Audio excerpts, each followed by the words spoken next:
नमस्कार। दिन भर की बड़ी खबरों में आपका स्वागत है। मैं हूं परवीन शेख।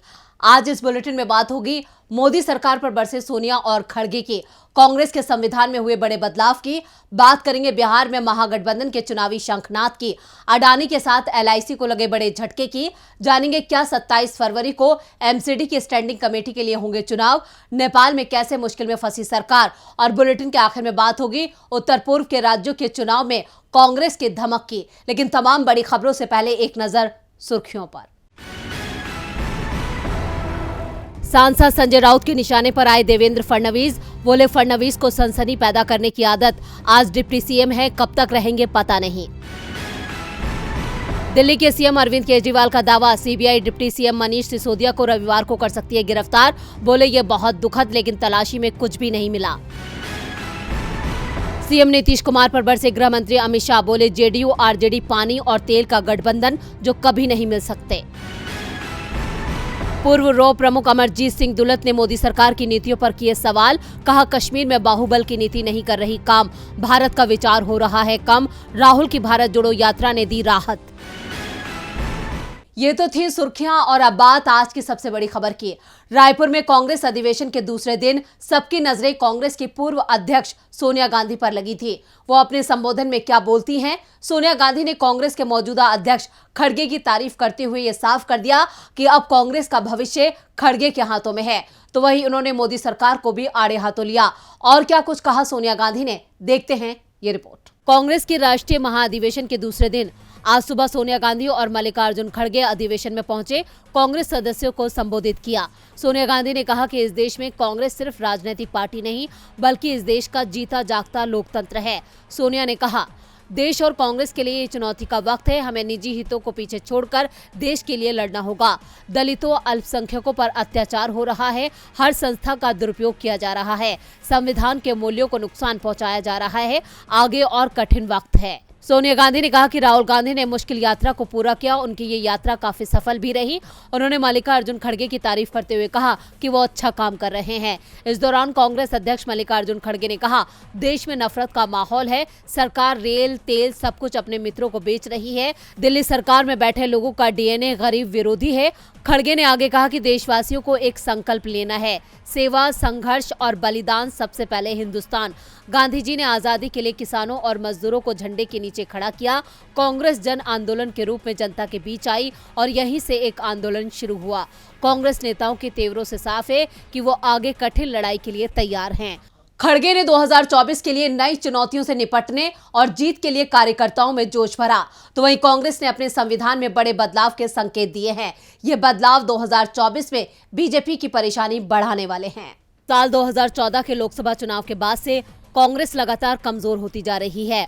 पार्टी के हाथ से कई राज्य फिसल चुके हैं, लेकिन अब साल 2024 में होने वाले चुनाव से पहले वो खुद की जड़ें एक बार फिर मजबूत करने में जुटी है। जहां एक तरफ राहुल गांधी ने भारत जोड़ो यात्रा निकाली, तो वहीं दूसरी तरफ महाअधिवेशन बुलाया गया है, जिसमें कांग्रेस ने महिला कार्ड खेला है।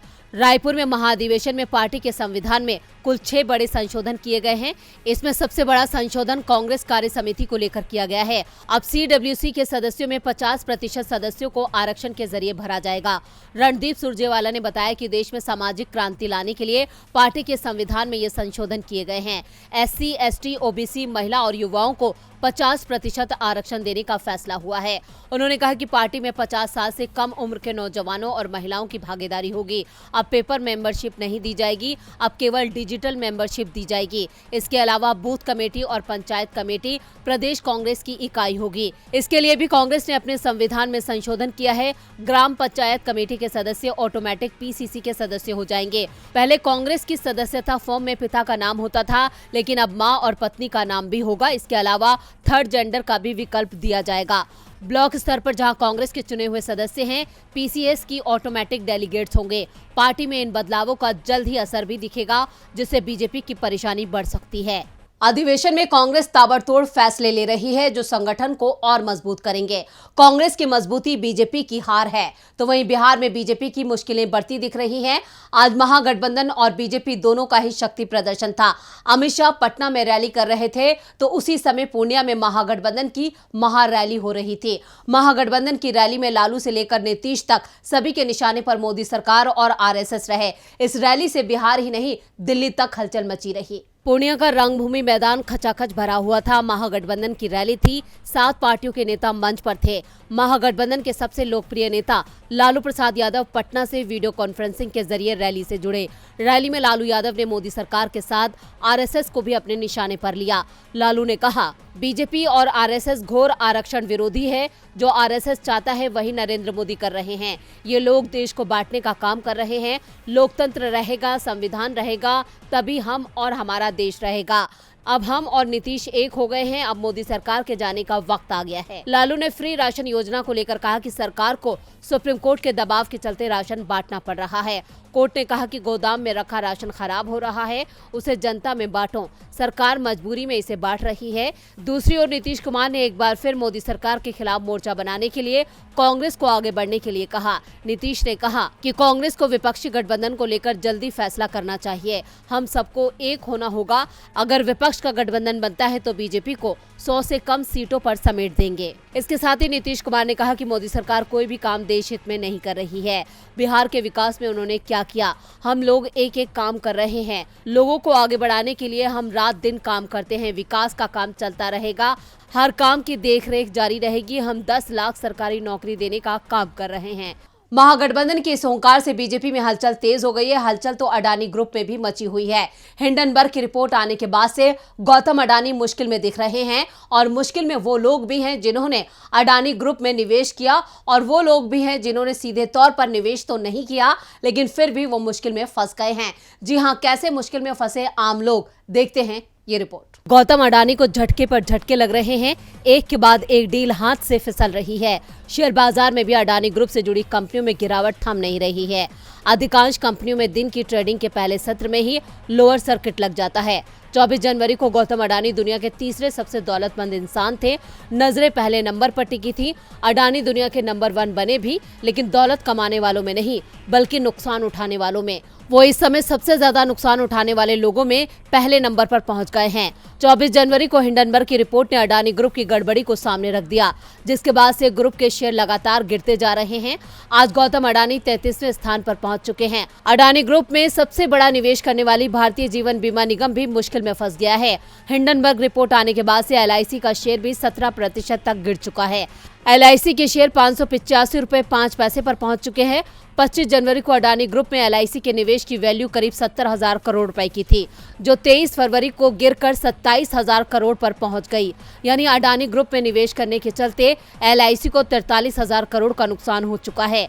देश भर में LIC पॉलिसी होल्डर्स की संख्या 29 करोड़ से अधिक है। यानी हर चौथे भारतीय ने LIC में निवेश कर रखा है और इस निवेशक को सबसे ज्यादा नुकसान हो रहा है। अडानी के सितारे फिलहाल गर्दिश में हैं। गर्दिश में तो इस वक्त आम आदमी पार्टी के सितारे भी नजर आ रहे हैं। दिल्ली नगर निगम चुनाव में बवाल मचा है। मेयर और डिप्टी मेयर का चुनाव तो किसी तरह हो गया, लेकिन स्टैंडिंग कमेटी का चुनाव फंस गया। 22 फरवरी से स्टैंडिंग कमेटी के 6 सदस्यों के चुनाव के लिए वोटिंग की कोशिश शुरू हुई, लेकिन मामला फिर भी फंस गया। अब कोर्ट की भी इसमें एंट्री हो चुकी है। तो क्यों कोर्ट पहुंचा मामला, देखते हैं ये रिपोर्ट। MCD की स्टैंडिंग कमेटी के 6 सदस्यों का चुनाव होगा या नहीं, इस पर सवाल खड़े हो चुके हैं। 24 फरवरी को जो वोटिंग हुई उसे माना जाएगा या फिर नए सिरे से चुनाव होगा, इस पर भी अभी फैसला नहीं हो पाया है।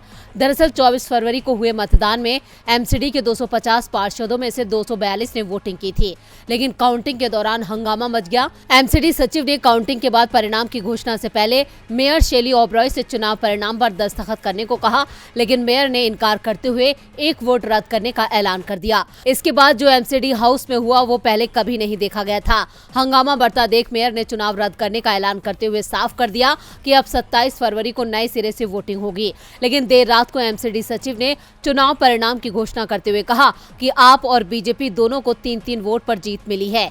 इस बीच बीजेपी इस पूरे मामले को लेकर हाईकोर्ट पहुंच गई, जहां आज सुनवाई शुरू हुई। कोर्ट ने मेयर के उस आदेश पर रोक लगा दी जिसमें 27 फरवरी को नए सिरे से चुनाव कराने का ऐलान किया गया था। सुनवाई के दौरान मेयर शेली ओबरॉय की ओर से कहा गया कि रिटर्निंग ऑफिसर मेयर होता है और उसका फैसला अंतिम होता है, इसलिए वो दोबारा चुनाव की इजाजत दे सकता है। दूसरी ओर बीजेपी की ओर से पेश वकील महेश जेठमलानी ने कहा कि वो इसे पुनर्मतदान कह रहे हैं। वोटिंग हो चुकी है, सीसीटीवी फुटेज से पता चल सकता है कि मतगणना हो चुकी है। ऐसे में मेयर वोटों की गिनती नहीं रोक सकती। वो पुनः मतदान चाहते हैं। मतगणना प्रक्रिया से असहमत होने का अधिकार मेयर के पास नहीं है। दोनों पक्षों की दलील सुनने के बाद कोर्ट ने 27 फरवरी को चुनाव कराने के आदेश पर रोक लगा दी। साथ ही दिल्ली हाईकोर्ट ने एलजी, मेयर, एमसीडी को नोटिस भी जारी किया। कोर्ट ने निर्देश दिया है कि mayor ballot paper, CCTV footage और उपलब्ध किसी भी अन्य जानकारी को सुरक्षित रखे। दिल्ली एमसीडी में आए इस ट्विस्ट से आपको बड़ा झटका लगा है। झटका तो नेपाल की मौजूदा सरकार को भी लगा है। नेपाल में राष्ट्रीय प्रजातंत्र पार्टी ने पुष्प कमल दहल के नेतृत्व वाली मौजूदा सरकार से समर्थन वापस ले लिया है, जिससे पुष्प दहल की मौजूदा सरकार मुश्किल में फंसती दिख रही है। इसके साथ ही कई सवालों ने भी जन्म लिया है। क्या नेपाल में गिर जाएगी दहल सरकार? क्या फिर से होंगे चुनाव? देखते हैं ये रिपोर्ट। नेपाल में पुष्प कमल दहल के नेतृत्व वाली मौजूदा सरकार को जोरदार झटका लगा है, क्योंकि राष्ट्रीय प्रजातंत्र पार्टी की केंद्रीय कार्यकारी समिति और सांसदों की एक संयुक्त बैठक में सरकार छोड़ने और आरपीपी के सभी मंत्रियों को मंत्रिमंडल से वापस बुलाने का फैसला लिया। इस फैसले के बाद आरपीपी ने भी सरकार और प्रांतीय सरकारों से अपना समर्थन वापस लेने का फैसला किया है। राष्ट्रीय प्रजातंत्र पार्टी के प्रवक्ता मोहन कुमार श्रेष्ठ ने बयान जारी करते हुए जानकारी दी है कि राजनीतिक समीकरण में अचानक बदलाव और सत्ताधारी सरकार के अंदर सहयोग को देखते हुए राष्ट्रीय प्रजातंत्र पार्टी ने सरकार छोड़ने का फैसला किया है। पार्टी का मानना है कि हाल के बदलाव कभी खत्म न होने वाले अस्थिरता के स्पष्ट संकेत हैं और बदले हुए संदर्भ में पार्टी के लिए सत्ता में बने रहना गलत होगा। हमने सरकार को दिए गए समर्थन को वापस लेने का फैसला किया है और आज से सरकार को छोड़ दिया है। उन्होंने कहा कि पार्टी प्रांतीय सरकारों के संदर्भ में भी यही विश्वास रखती है और इसलिए प्रांतीय सरकारों को दिए गए समर्थन को वापस लेने और प्रांतीय सरकारों से भी वापस लेने का निर्णय लिया गया है। जहां एक तरफ राष्ट्रीय प्रजातंत्र पार्टी ने सरकार से समर्थन वापस लेने का फैसला लिया, तो वहीं दूसरी तरफ नेपाली कांग्रेस ने राष्ट्रपति चुनाव में वरिष्ठ नेता रामचंद्र पौडेल को मैदान में उतारने का फैसला किया है। पौडेल को 8 दलों के नए गठबंधन का समर्थन हासिल होगा। इनमें नेपाली कांग्रेस, सीपीएन माओवादी केंद्र, सीपीएन यूनिफाइड सोशलिस्ट, राष्ट्रीय जनता पार्टी, लोकतांत्रिक समाजवादी पार्टी, नागरिक उन्मुक्ति पार्टी और जनमत पार्टी शामिल है। वहीं 78 वर्षीय पौडेल का अगला राष्ट्रपति बनना लगभग तय है। वो विद्या देवी भंडारी की जगह लेंगे। राष्ट्रपति पद के लिए चुनाव लड़ने के इच्छुक उम्मीदवारों को अपना नामांकन दाखिल करना होगा और मतदान 9 मार्च को होगा। अब देखना होगा कि कौन बनता है नेपाल का अगला राष्ट्रपति। और बुलेटिन के आखिर में बात उत्तर पूर्वी राज्यों के चुनाव में कांग्रेस की धमक की। त्रिपुरा में मतदान हो चुका है, अब परिणाम का इंतजार है। चुनाव आयोग ने पहली बार स्वतंत्र और निष्पक्ष तरीके से वोटों की गिनती के लिए 60 मतगणना पर्यवेक्षक नियुक्त किए हैं। तो वहीं आज नागालैंड और मेघालय में चुनाव प्रचार थम गया। तो कब है मेघालय और नागालैंड में मतदान और वोटों की गिनती के लिए कैसी है तैयारी? देखते हैं ये रिपोर्ट। भारत के 3 पूर्वोत्तर राज्यों में त्रिपुरा के चुनावी नतीजों का लोगों को बेसब्री से इंतजार है। वहीं नागालैंड और मेघालय में आज चुनाव प्रचार का शोर थम गया है। नागालैंड और मेघालय में 27 फरवरी को वोट डाले जाएंगे। तीनों राज्यों के नतीजे 2 मार्च को घोषित होंगे। मेघालय विधानसभा की कुल 60 सीटों और नागालैंड विधानसभा की 59 सीटों के लिए मतदान सोमवार को होगा। सभी सियासी दलों ने प्रचार के आखिरी दिन मतदाताओं को अपनी ओर खींचने के लिए पूरी ताकत लगा दी थी। दोनों ही राज्यों में कांग्रेस और बीजेपी के दिग्गज नेताओं के साथ साथ स्थानीय नेताओं ने जमकर पसीना बहाया। गुरुवार को राहुल गांधी मेघालय प्रचार के लिए पहुंचे थे। पार्टी अध्यक्ष मल्लिकार्जुन खड़गे ने भी दोनों राज्यों में प्रचार किया था। बीजेपी के लिए पीएम मोदी ने वोट मांगे। नागालैंड में सत्ता पर काबिज एनडीपीपी 40 सीटों पर चुनाव लड़ रही है।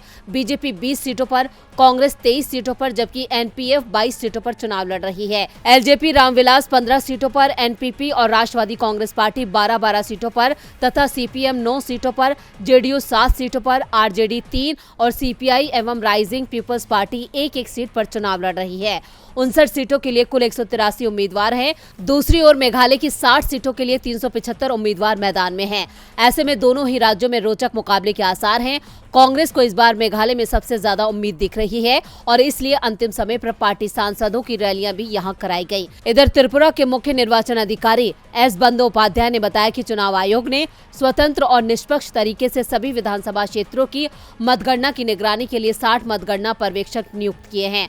28 फरवरी तक वो सभी त्रिपुरा पहुंच जाएंगे। गौरतलब है कि पूर्वोत्तर त्रिपुरा में 16 फरवरी को मतदान हुआ था। अब वोटों की गिनती 2 मार्च को होगी।